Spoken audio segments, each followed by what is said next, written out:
আপনি একটা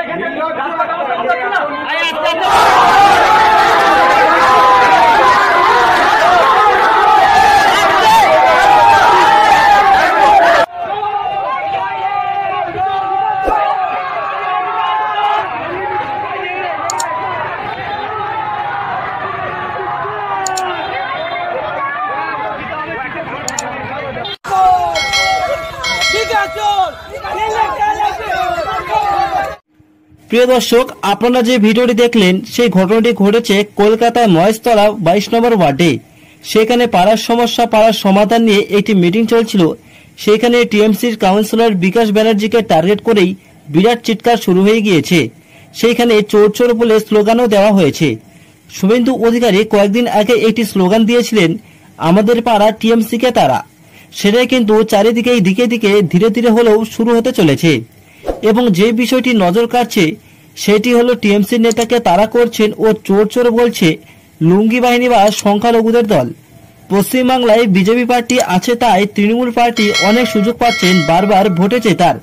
মুসলমানদের সম্পূর্ণ ভোটটি তিনি পাচ্ছেন, কিন্তু এই সুযোগ খুব বেশি দিন আর থাকবে না। কারণ ধীরে ধীরে মুসলমানরাও বুঝতে পারছেন তাদেরকে ভোট ব্যাংক হিসেবে ব্যবহার করছেন মাননীয় মুখ্যমন্ত্রী মমতা ব্যানার্জি। আর একটা অংশ যারা ভয় পেয়ে বিকল্প খুঁজে পাচ্ছেন না, তারা তৃণমূলকে বাধ্যতামূলক ভোট দিচ্ছেন।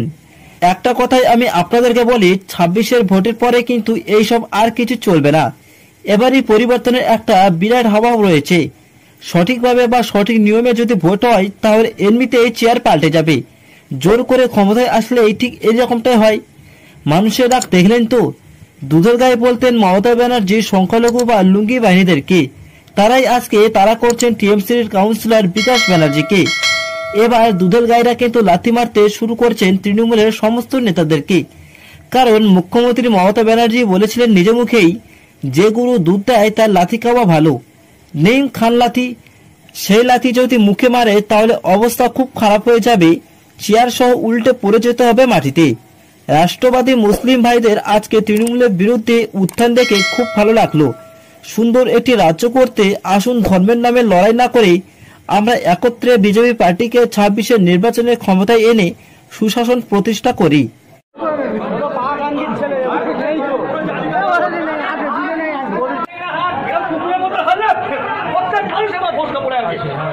আপনি একটা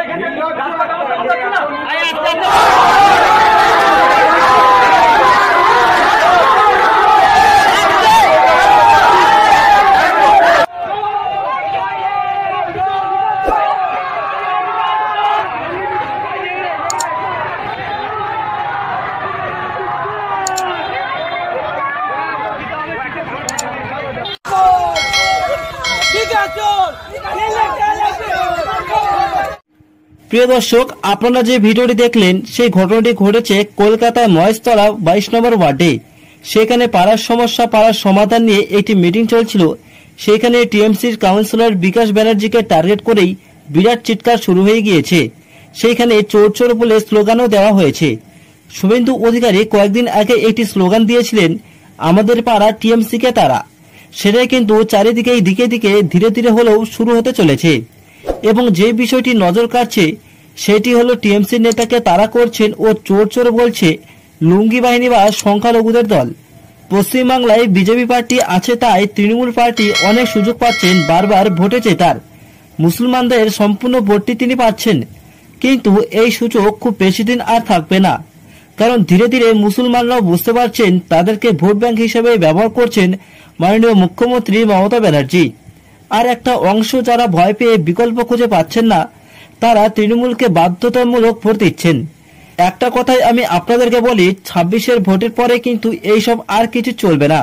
এবারই পরিবর্তনের একটা বিরাট হাওয়া রয়েছে।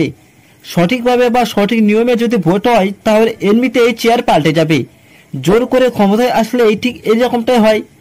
মানুষের রাগ দেখলেন তো।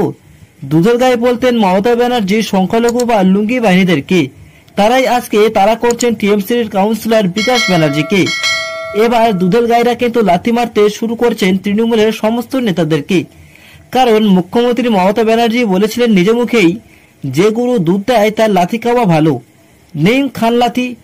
সেই লাথি যদি মুখে মারে তাহলে অবস্থা খুব খারাপ হয়ে যাবে, চেয়ার সহ উল্টে পড়ে যেতে হবে মাটিতে। রাষ্ট্রবাদী মুসলিম ভাইদের আজকে তৃণমূলের বিরুদ্ধে উত্থান দেখে খুব ভালো লাগলো।